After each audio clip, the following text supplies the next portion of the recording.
Hi, welcome to the Real Estate Show. My name is Eric Shaver, and today we have an awesome podcast for you. It's about the baby steps to buying your first RV. This is a huge commitment, and there's a lot of questions that you might have. We try to navigate some of those questions and give answers from our perspective on what you should be asking and the answers to those questions. If you've owned an RV before, you still might pick up a few things. So thanks so much for listening. We hope you enjoy the podcast.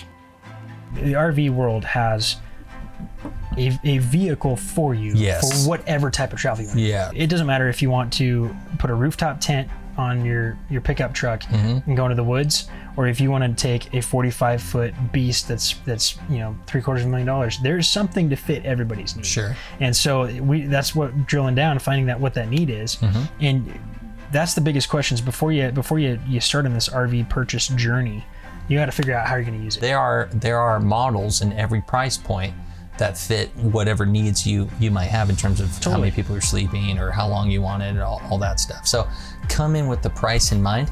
And some people think, okay, I gotta really hold that close to me because I don't want to share that with my salesman, because if he knows I want to spend $150,000, he's not going to show me anything under. Which in reality, as a sales guy, I'm like, well, if $50,000 is your max of what you want to spend, here's some stuff for $130,000, and then you kind of creep up from there and ask, do you want me to show you something a little bit closer? And then you kind of know. Welcome to the Real Estate Show, brought to you by the Top 50 Dealer Beaver Coach Sales with your hosts, Ryan Kelly and Eric Shaver. If you're here to learn about all things RV, you're in the right place. In this podcast, we sit down with people who build, buy, and sell RVs to bring you an in-depth look at the RV lifestyle. Hello everyone, welcome to another episode of the Real Estate Show. It's going to be fun. We're going to talk about some exciting stuff. Eric, give them a little sneak peek of what we got going on. You bet. So we're probably going to break this into a couple parts. We're going to talk about the baby steps of purchasing an RV. So we're going to dig into the questions that we see the most and try to answer them as best we can. So I like that, baby steps. Eric, quick question for you before we start. Hit me. Would you rather be a goat or a matter baby? What's the matter, baby? Nothing. What's the matter with you, baby? I really hope we don't start every show with a terrible joke like that. That was good. That was not good. That was not good. Hey, can you speak into the mic for me? What's the matter with you? Thank you. Okay, so on that wonderful note. Jared liked that one too much. I don't know. You don't have to appease him. All right. Okay, so first question. When is the best time to buy an RV? That is great. It's a very good question. You want me to jump into this with my questions, comments, concerns, emotional outbreaks towards the subject? Hit it. Okay. Well, let's first talk about when people think it's the best time. Okay. People go, okay, I'm waiting until December 31st because that's the absolute best time to buy, is at the very end of the year. Or some people go, hey, I'm going to buy in the summertime because I know that they can just replace it with another one. So that's when I'm buying. Or I'm buying in spring, buying in fall. People have different ideologies or logic behind each season, which in reality, the best time to buy an RV is when you find an RV that fits your budget and you can afford to do it. If you have the financial resources, it's in your wheelhouse of what you want in terms of length and size and all the features and benefits. Do it now. Don't wait, because a couple things, especially if you have a trade, Eric, what happens is the value of that trade, especially, okay, so if we have a new one and someone has a trade, okay, that is a current model year all year long. Their trade is going through book changes every single month. So the value of ours is still retail on it all until the end of the year, until it becomes a used one, or the beginning of next year, actually when it sells. Yeah. So because it's all current model year. So the value of yours is going down, values of ours is staying the same on a brand new one, and you don't want that deficit to grow greater. Second reason, life is short, people. We don't know, all of our names are written in the book of life and we don't know when we're going to go. So now's the time to go out and enjoy it. I got a customer who I love. He just a salt of the earth guy. He calls me up every Christmas and holiday and on my birthday and on Lindsay's birthday. And he bought an RV, okay, and he waited to use it. So he bought it and sat for about a year and a half until he retired. Well, the day before he retired, his wife passed away. And the whole idea was to buy it for him and her to go on a trip. And it just it was really tragic. And he still got the coach. He used it with his brother a couple times, but it's not the same. So do it now. If you're feeling healthy, if you got the right, it's the right price point, it's something that's going to work in your budget, do it now. Now you want to jump into the myths with the different seasons? The thing about it is there's a lot of myth out there that like there's certain specific times or months of the year, like you got to buy end of year because dealers have to like offload certain product at the end of the year, that type of thing. And there's industries that are like that. I feel like in the car industry, there's auto industry is huge. Like you buy a Ford, I want to buy an F-150. So you go and you know that, okay, at the end of the month, they're going to give a better deal because if they hit their quota, Ford's going to kick them back $100,000 because they sold, 250 Fords or whatever it is. So they'll sell them below invoice. There's all these things. I don't know. We're not in the auto industry, but there's a lot of that type of thing going on, and there's a lot of reasons to buy at a certain time when it comes to cars, like right before model year closes out, that type of thing. With RVs, it's different. It's our business model and the way these are built, because they're all hand built, and there's only so many of them built. Like each year and each week and each month, there's not as many, so we don't get these kickback type things. So like you were saying, you buy one when you find the right one. When there's like this Integra Anthem that we're sitting in, for instance, there might only be like 7 of these available that are your floor plan, or there might be 2 and you got to pick from those 2. Otherwise you wait until 3 months. In 3 months it's going to be a better buy. It's not going to be a better buy. And so that's something that that we're going to dig into a little bit. So let's talk about how a dealership buys its inventory and how that affects our prices, because that's something that from that note, why we price things where we do. So when we're buying our coaches, we buy them from the dealer or from the manufacturer, and we pick, we're going to have X amount, and we're going to have them at these times. And let's talk a little bit about that. Why that matters. Well, first of all, it seems like a lot of people like to go from retail, what that cost is, down. What percentage or what discount can I get from that retail number? And dealerships go from cost up. Okay, it doesn't matter how much, depending on what you're in, it doesn't matter what the retail off it is, what the sales price is on it. What matters for us is, okay, we're in at X amount. And people think, you look at like a house, okay, you sell it for $300,000. Well, that's $300,000 profit, and a real estate agent gets a percentage off of all of that profit. With RV dealership, we didn't get our inventory for free, so we had to buy the inventory here. Then we have all the costs on top of it. We have to put in a prep time, we have to do detail, we advertise, all of our expenses and costs. We have to keep the lights on in the dealerships, we have to put that factor in there, and then we have our sale price. And from that sale price, a customer has a coach. Do this for the camera. So a customer has a coach that we got to over allow on trade because they might owe more on it than it's valued at, and they want a discount from there. And this little thin slice is called margin. And luckily, because difference between houses and motorhomes, we're able to sell a lot of motorhomes a year. So it kind of makes up for that difference and that we lack in the margin we make up for in volume with a dealership like ours. But another thing I just want to piggyback on what you were saying. In 2016, there were 72 million cars built in a year, in 1 year. That's insane. I should have looked up how many RVs were built in a year. I'm going to look that up as you're talking next.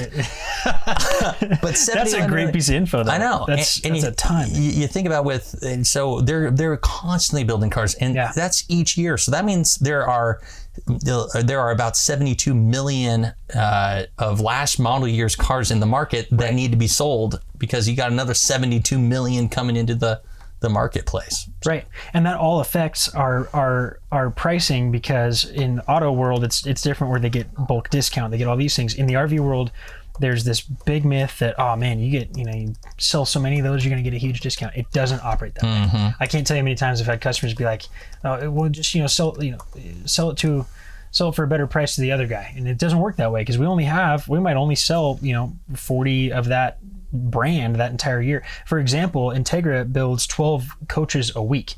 A week. Now, Ford probably builds 12 F-150s in the time that we're recording this podcast, which is ridiculous, right? So there's so much more volume. They can do different deals like that. As a dealership, you mentioned it, we pay for our inventory, we floor inventory. So we have a thing called flooring. For people who aren't familiar with how dealerships operate, we have flooring, which is basically the bank giving us a loan amount to purchase these RVs from the manufacturer, and they are on our lot on loan until we sell them. We pay that back. So the longer they're on our lot, the more we need to get them gone, but their cost goes up. So we can't sell something cheaper because we've got it in July and now it's December. We can't all of a sudden go, oh, hey, you know what? Our costs have gone up. We've had it for 6 months. You know what we're going to do? Sell it way cheaper. We're not going to do that. It doesn't make sense as a dealer, right? Like you said, we have our margin. We still got to make our margin. So we're going to make the same deal to the customer, to the end user, that we're going to in July that we're going to do in December. And so many people have that year end in mind. Oh, I got to buy it by year end. And from a dealership's perspective, it's not conducive to wait until year end and then give a bunch of good deals away. It's not going to help us, especially for us, because we're closed between Christmas and New Year's. It's only 1 week off all year. We have exactly. Back to back. Yeah, and then on top of that, it's not cash flow. It's not like that's cash being injected right back into that. All it's doing is freeing it up so we can get more units. Inventory. So we want to get more inventory in July just as much as we want to get it in December. So and the way that we order and most RV dealerships order too is we order, like we just put in an order about a month ago for inventory for the year. And it lands, we're in contact every month with our rep, and it lands periodically based on our seasonal trends. Based on how many weeks 2 of those models here, and when we sell a model, then we can make an adjustment and get one of those in sooner. So it's not really an advantage buying at the beginning of the year. I will say you will get a little bit more attention because it is a little bit slower, depending on the region though. What's unique is if you're down south, you have all these snowbirds and it's busy and they're slammed, and for us there's snow on the ground, so it's a little bit slower. And then it's flipped. When it's the middle of summer, it's 100 and something degrees. All these people from the southern states, the Texas, the New Mexico, the Arizona, Southern California, they're coming up to the Pacific Northwest to get away from the heat and enjoy cool summers, and then that's when we're in our busy season. So it's for sure it's flopped. Anyway, you mentioned so like our margin. Yes. Right? So this is where I think getting a back end perspective on it helps a customer understand why we price things the way we do. So we price things the way we do, and we get that to that sale price exactly how you said, from going cost up, and that's where I think it's funny because people, I gotta wait till December. Well, if we took that trade in, if it's a used coach, because we talked a little bit about new, but on a used coach, for instance, let's say for just for purposes that make it easy, let's just say we pay $150 wholesale price. We pay $150,000 for this trade in. Okay. Now we're selling that coach, and we're going to sell it, and we're going to have our sale price. So we've figured out, okay, we've got X amount of costs associated with it. We got to run it through the shop, and so we got to pay the shop to fix it. Now all of that goes into that, to us making that deal. And a customer walks in, and they come in, and it's the 4th of July. We have a show around the 4th of July where we've got this big thing going on every summer, and we've got a ton of people. I mean, traffic is going crazy here. When they walk in that door and they want to buy that motorhome, and we're in at $150,000, and then you add up all of our costs, whatever that amounts to be, we're not going to have a higher sale price to make a deal, and we're not going to wait and walk you out the door, because if you want that coach, we want you to leave with it. Yes. So it makes, think of it from a business perspective. It makes a heck of a lot more sense to sell it to that person that is right there, cash in hand, ready to buy that thing, than it does for us to wait and sit on it and hope we sell it for a higher price or whatever down the road. I agree. We're going to make that best deal right then. We have somebody that's serious about it. Every single deal stands alone. We're not looking at it as 100%. The holistic approach. Well, in a year, this particular deal, and the customer's interested in this coach, here's what their trade-in is, all the equations, here's what their finances are to get them approved in the finance department. You take all those and you put together the best package you can where the customer is paying the most fair price possible, and where the dealership has enough profit in there for us to buy more inventory, pay employees, and all that stuff. To run it as a business. That's right. So we need to make profit. We need to keep going. We want to be here to serve you for many, many years. And we're just starting our careers. We would really, really hope to continue our careers for many years to come. Yes. We want to be here 20 years from now. So in order to do that, we got to make enough profit to make it make sense and keep going.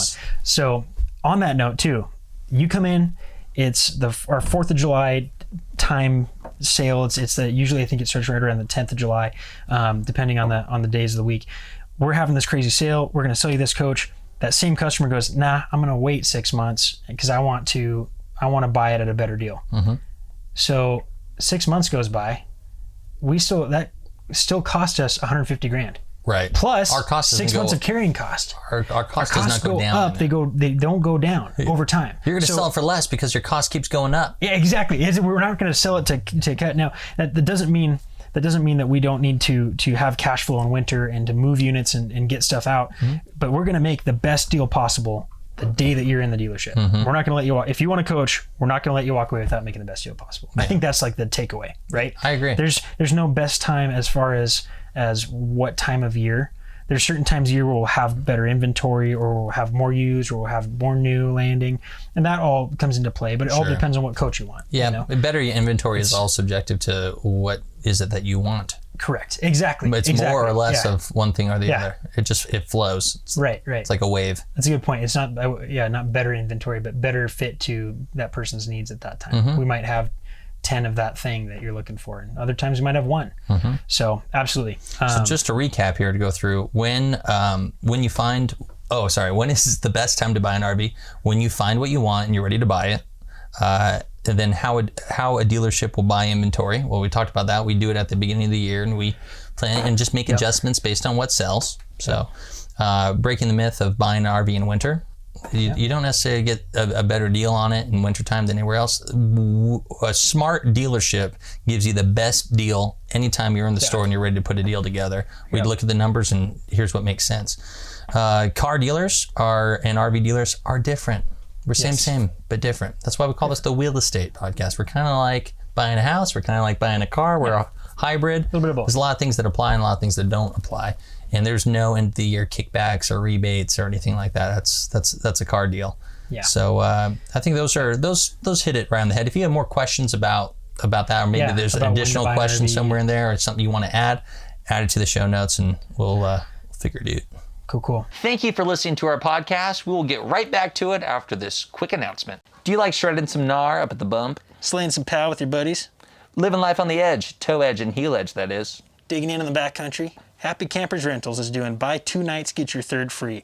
Take your buddies up for the weekend for a long 3-day weekend and go hit the mountain up at Mount Bachelor. Okay, so next question, we get this one a lot, buying an RV in another state. I think we talked about it in the last podcast. Huge. We do about 60% roughly of our business out of state entirely. Not out of Bend, out of the state entirely. So that means people coming from California, Idaho. I've got a guy right now in Idaho that I'm chatting with. Name all the states that they potentially could come from other than Oregon.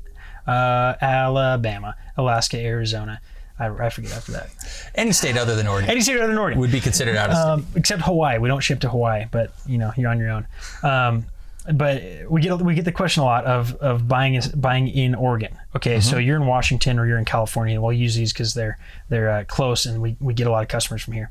A lot of people ask, since I'm buying the coach in Oregon, am I going to pay sales tax? Which is a really fair question when you're talking about $100,000 to $500,000 product. Because Oregon does not have sales tax. That's why they asked that question. Correct. So Oregon doesn't have sales tax. People, good example. So we have some friends that live in Portland, in the Portland area. Vancouver is just across the border of the Columbia. Friends in Portland? Yeah. Other than Lindsay and I? You have more friends than just us? Yeah. Well, 1 or 2. Well, we're going to talk about this later. Okay.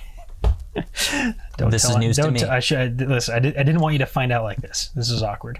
So you go right across the border to the Columbia in Washington, and you're in Vancouver. And so people in Washington can buy some products across the border and not pay sales tax because they're buying it from Oregon, right? And on smaller retails, it's not a big deal. If you're buying your groceries across the state border, it's a totally different thing. When you're buying something of this price point, and on top of that you have to register it because you have registration and it has a license plate. At that point, things change. You can't buy it here and not pay sales tax if you live and intend to register it in a different state. So you come from California, and your sales tax, because they break it down depending on what city and what county you're in, and then on top of that you have your state. It ends up, for round numbers, we'll call it 10%. Roughly. It's going to be roughly 10%. So you buy something for $250,000, you're going to pay $25,000 of sales tax. Buying it in Oregon doesn't make you exempt from that sales tax. Great math, by the way. Thank you. Nailed it. Noted. It's a metric system. So if you buy it in Oregon, you take it down to California and you register it to your house that you have in California, and you live in California, your driver's license is California, your cars are all in California, you're going to have to register your motorhome in California. You can't put an Oregon plate on it. You don't have anywhere that you live in Oregon. So what that means is at that point, they're going to collect that sales tax from you. So that's something that a lot of people get confused on and get hung up on. And it's just to clear the air. you just look into where you're going to be registering the coach as opposed to where you're buying it. Full timers, this becomes a big deal because they don't have a home base. Sure. Where do you register it? Yeah.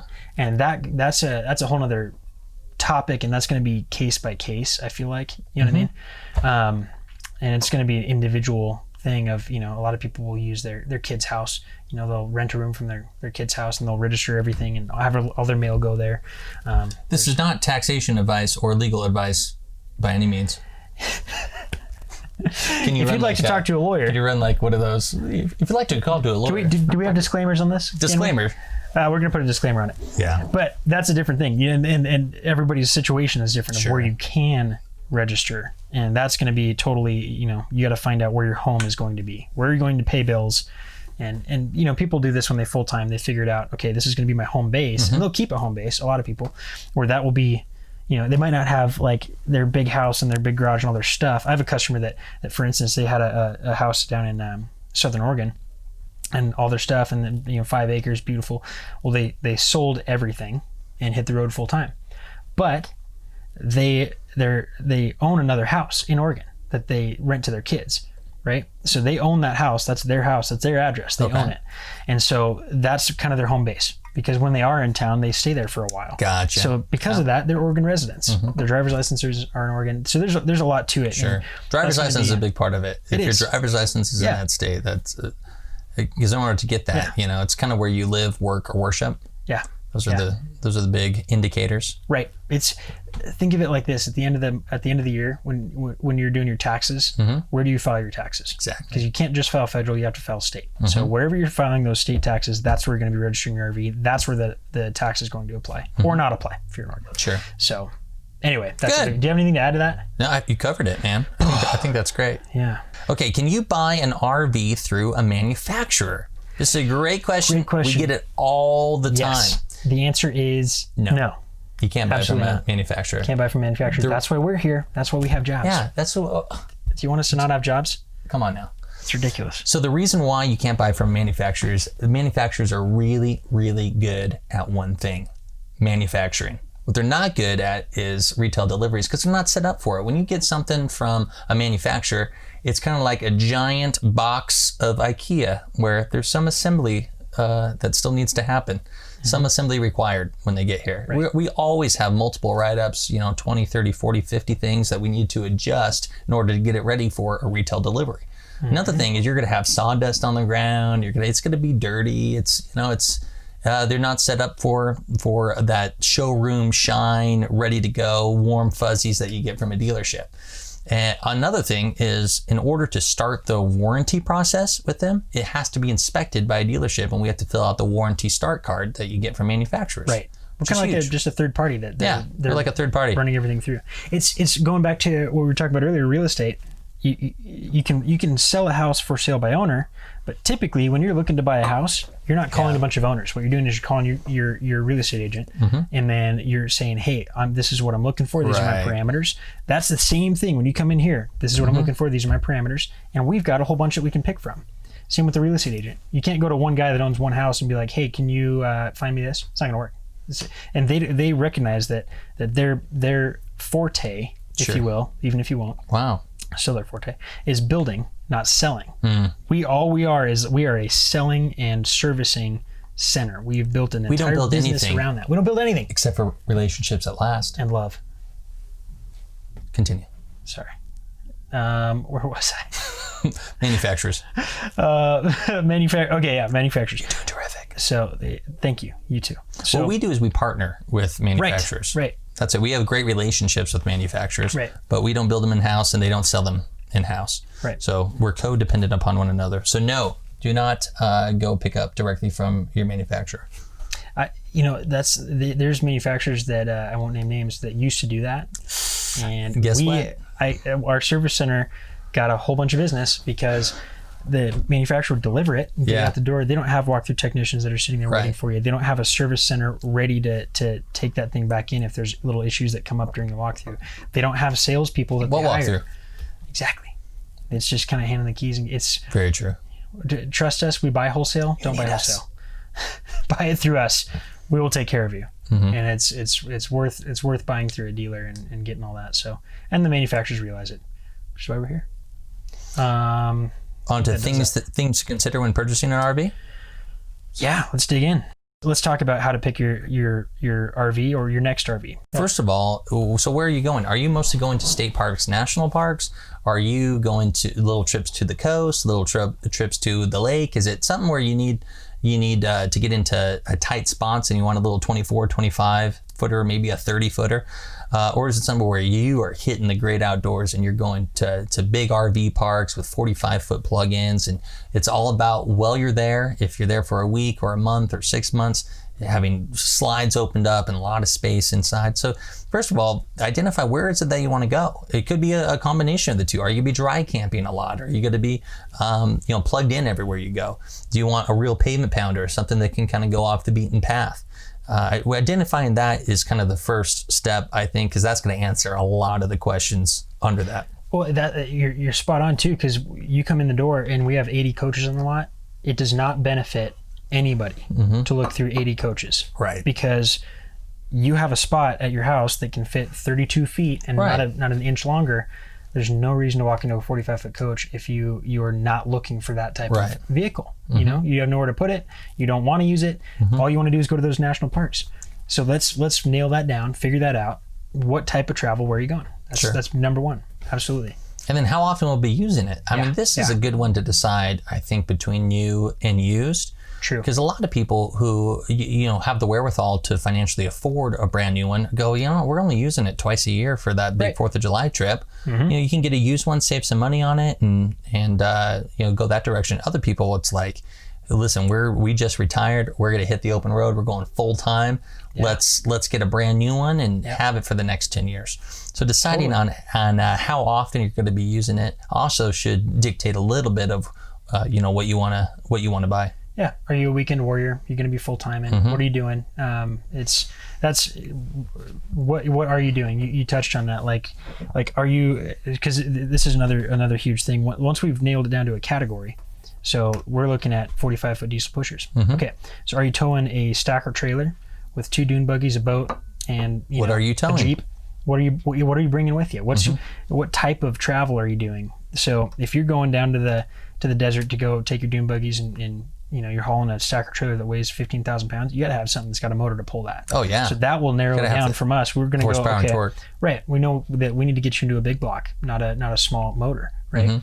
If you have a tow, like a stacker trailer, or you have like a little Jeep or something small behind it, the towing capacity is huge. What I think people get into with these little 24 footers, they go, hey, I want one of those small ones whipping in and out, and they got a 5,000 pound tow rig behind them.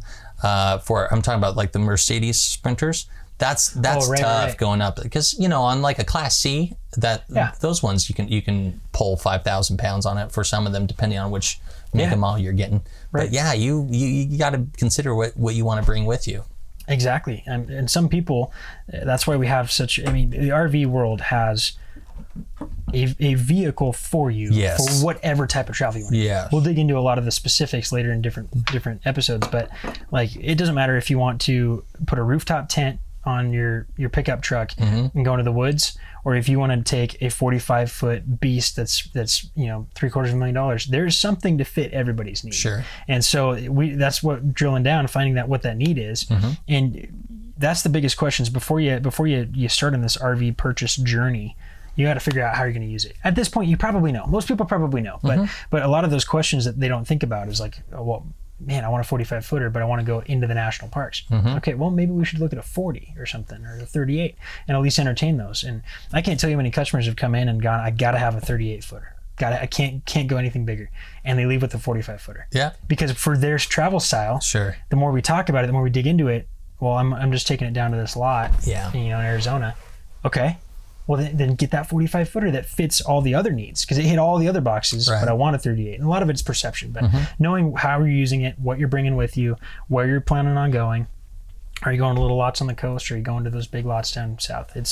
That will help us as sales guys find you the right vehicle too. Now, quicker. Let's talk about size for drivability, because some people think, oh my gosh, I can't drive a 45 footer. It's too big. I went on a test drive today with the guy who's never driven a 45 footer before. We went up to Sisters and back, and he was just blown away by how smooth it was and how, air ride, air suspension, all the stuff you get with a luxury Class A. They're a lot easier than you think. Now, if you went back in the 90s, there was a couple of them in the 90s where I'm like, holy smokes, it takes a football field to turn this thing around because the turning radius is 30-degree turning radius. Yeah, weren't as tight and all that. Now the turning radiuses are so sharp. It's so comfortable just sitting up there. You got the big windshield looking out. You have all this, the cameras all the way around that shows you depending on what model you get. There's just an AR26 motion monitoring system like this one has, where it puts up a little light indicator if it's not safe to transition lanes. Things like that is so nice. That kind of takes the worry out of it. But ultimately, it's just get behind the wheel and get comfortable. Like your car, when you first started driving a car, you weren't comfortable with the braking or the steering or all that. It takes a while to get used to it. It does. One trip and you're good to go. That's what I always tell people. It's like you get 20 miles down the road and you go, oh man, that's not as bad as I thought. And I think it's easier by a long shot to drive a 45-foot motorhome than it is to drive a truck in a towable trailer and back it into a spot and everything. Nothing against trailers, are awesome, but like if you're scared of it, like just know if you can do that, if you can back a trailer into a spot 1,000 times over, you're going to have an easier time with this because you have one pivot point. You unhook your tow car because you can't back up with it anyway. You back into the spot like a giant car. It operates. You don't have to worry about the jackknife. I think it's easier. It just takes a mental thing of getting over how high up you sit. You're sitting close to that middle line. There's a lot of things that are learning moments that you'll get over. But you're totally right. Drivability of a big coach is awesome. They're super smooth. It's like driving a cloud. You just go where the wind takes you. Have you done that? Yeah. I did a hot air balloon once. And that was kind of weird. Now just showing There's off. no steering wheel.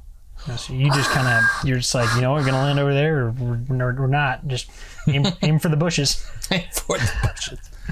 What's the next one? How many people are traveling with you? Oh, so this is a big important. one. So because no one likes sleeping on the tile floor. No, not even little ones. And this little tile floors. Little people. Oh, little kids. So we have a lot of customers that travel with their family and have 5 kids and everything going with them, and you might be looking for a bunk bed, and that's going to help us. Like certain coaches might be the right size, might be the right motor, might be the right price point, might be the right everything, but not have enough sleeping. Right. Now, typically, again, that's a question most people have answered before they come here. Sure. But to narrow it down, rather than walking through 20 coaches, okay, we know it needs to sleep 8. We're gonna find you the one that sleeps 8, and we've got those laid out. We know where they're at, what they're gonna be, what coach to put you in that'll fit those needs. Sure. So that's a huge question. How many people are gonna come with you? A lot of things in that realm too. I've had customers like, it's got to sleep 6, man. It's got to sleep 6. The more we talk, they have 99% of the time they're on the road, just the 2 of them, and they have one 3-day weekend that they take the grandkids with. You probably don't need it to sleep 6. You don't need bunk beds. Buy for you. Buy for how you're going to use it. Initial needs. Right. And then anything on top of that is bonus. Right. Because how many times have you had that person where, hey, yeah, we want to sleep 8. And then it turns out where your grandkids, who they did that trip every year, now your grandkids are a senior in high school, freshman in college, and they don't do that trip anymore. Yeah. And sometimes come back, you're trading it in. It's really a sweet thing because a lot of people are just thinking of the fun they're going to have with the kids and the grandkids. And the reality of it is different. And it's hard, when you have that in mind. And like you said, your kid's 6'2", he's not going to fit in the bunk bed anyway. It's like, you got a couple years with it. So we've seen that where you have it and you have it for a year, you realize, the kids aren't going with us. Sure. We still want our RV, but we're getting, the business is winding down a little bit. We still want our RV, but the kids aren't going with us anymore. So think about that. Think about how you're going to be traveling. Are the kids going to be coming with you?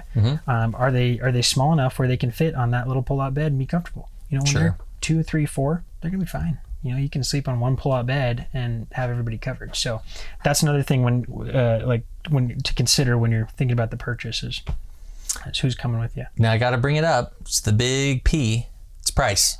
right? You have to have an idea of how much that you want to spend on this initial investment, because I mean, we can show you coaches from $50,000 up to $600,000. Yeah. But you have to have an idea what kind of price range that you want to stay in, because there are models in every price point that fit whatever needs you might have in terms of how many people you're sleeping or how long you want it and all that stuff. So come in with the price in mind.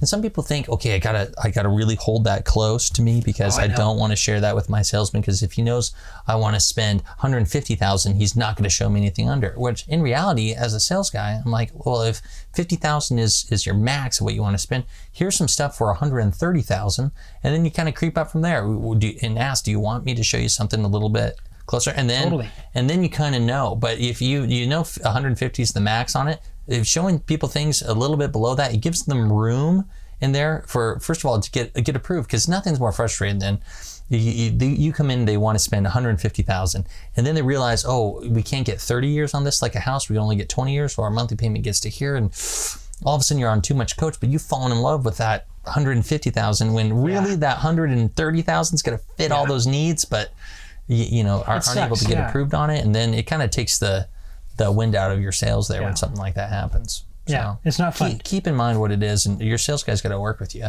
And it's a mutual benefit. When you tell us, this is my price point, this is my price range, this is my needs of the list that we just went through, where you're going, how often you're going to use it, full-time, part-time, all those things. You come in and you tell us that, it helps us. We don't make a dime until we sell a coach.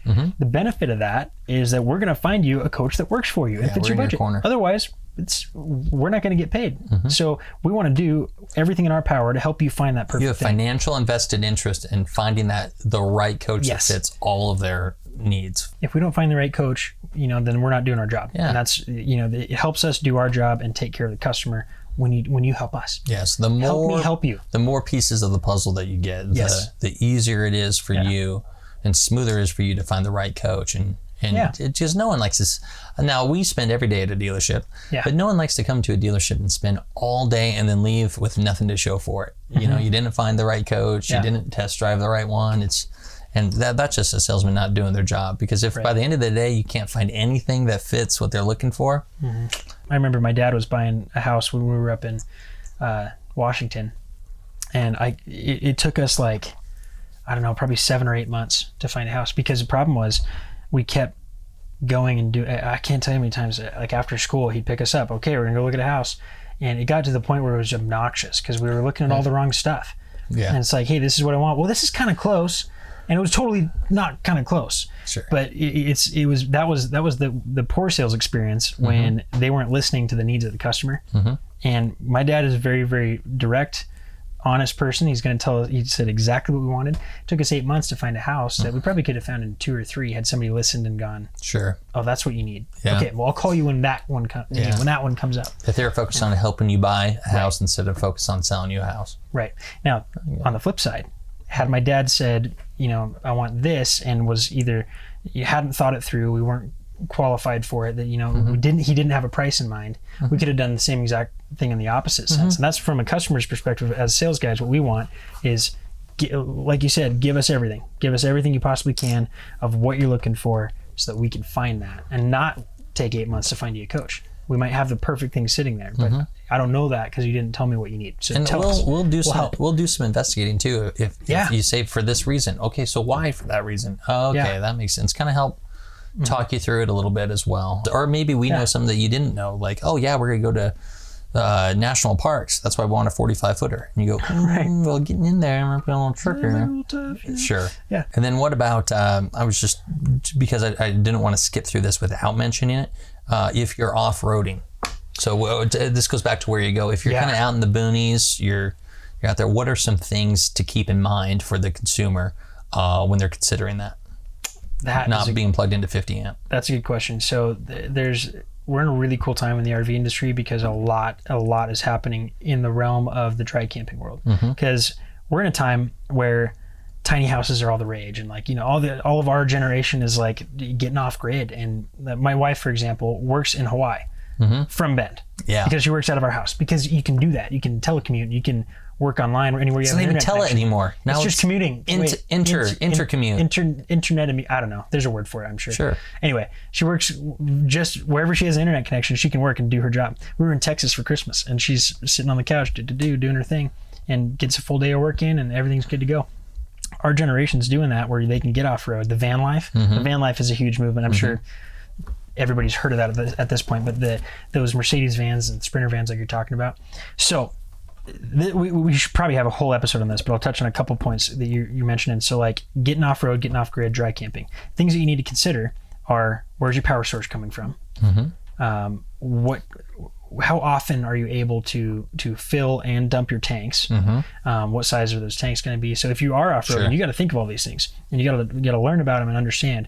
If I'm going to need electricity, I'm probably going to need to have solar or a generator. And if I have a generator, I got to have the fuel capacity to be able to handle it. Or both. Size of your inverter. Size of your batteries. As well. Is your refrigerator propane electric or just propane? Or just electric. Lithium batteries versus lead acid versus AGM. I mean, there's a ton of stuff in there. I had a customer that bought a coach and was really, really concerned about the all-electric fridge. Once again, this is something we could talk about for an hour and a half. But I did the math. And because it's a big fear of a lot of people is, what if I'm dry camping? How do I run that fridge on electricity? Well, it's literally just basic math. It's plus and minus. It's how many amp hours do you have available to run the fridge that draws this many amp hours? And so we figured it out, and you could run, it depends on every coach and everything in the draw, but you could run that fridge if you bought these 2 batteries that we had spec'd out. It would have cost an extra, I don't know, probably $800 or so on a $110,000 fifth wheel, so it was worth it. So you spend $800 and you can run that fridge without charging for, I think it ended up being like 3 days. Oh, geez. Wow. So you'd have to be like, sure. And keep in mind, you had to get the fifth wheel there somehow. So your truck's probably close by and you have a generator. And so all this goes into effect. The worst case scenario, everything dies. You got 3 days of fridge time on there. So anyway, off-road, that's a great question. I mean, there's a ton that goes into that. But the cool thing is, a lot of RVs are going that way. They're prepared to be totally off-grid. And we'll talk about that in specific brands. I know in some future episodes, we started the conversations. We'll see what they say back, but we're going to have people from Interstate come in and talk about batteries. We're going to have our friends over at Zamp Solar come in and talk about some Zamp solar panels. Things built like for that. RVs. Yep. There's a lot of cool things happening. So that's a great question. I think once we find the folks' needs, we can figure out, this is the capacity you're going to need. But we've got, hey, if you're looking, we've got the stuff. We've got coaches. We've got 4x4s. We got it all. We can do so. We'll need to talk about that in another episode. Also, I want in that episode to talk about what are the things that needs to run on generator or be plugged into 50 amps, and what things can you just run off the batteries. Difference between there's watts, there's volts, there's amps, there's all kinds of different. We're gonna have a whole another one just on electricity in a motorhome. What all goes into it? What all comes out of it? What are you talking about? Watts and watts of electricity. Too soon. We're getting inverted right now. Oh, we're generating some good questions, I'm sure, though. Okay, so on that note, I'm super amped for what's next. I had to. Keep going. That's it. Come on. That's it. There's got to be more. I'm done. There's got to be more. I'm done. Seriously. I'm getting real charged up. Okay, so today we covered what's the best time to buy an RV. Right into the next topic? I'm sorry, that's it. Volts was the last one. We're done. I'm over it. I'm done. My laptop died, so you want to recap? I'm going to recap it. I'm going to recap it. Let's do it. When's the best time to buy an RV? Question number 1. Today. When you find what you want and you're ready to buy an RV. Keep in mind, your trade will never be worth more than it is today. It's not a classic car. It goes down every single day. Right. Buy an RV in another state. What goes into that? Call us. We'll give you the specifics. Depends on your state. Depends on a whole lot of other things. Can you buy an RV through the manufacturer? No.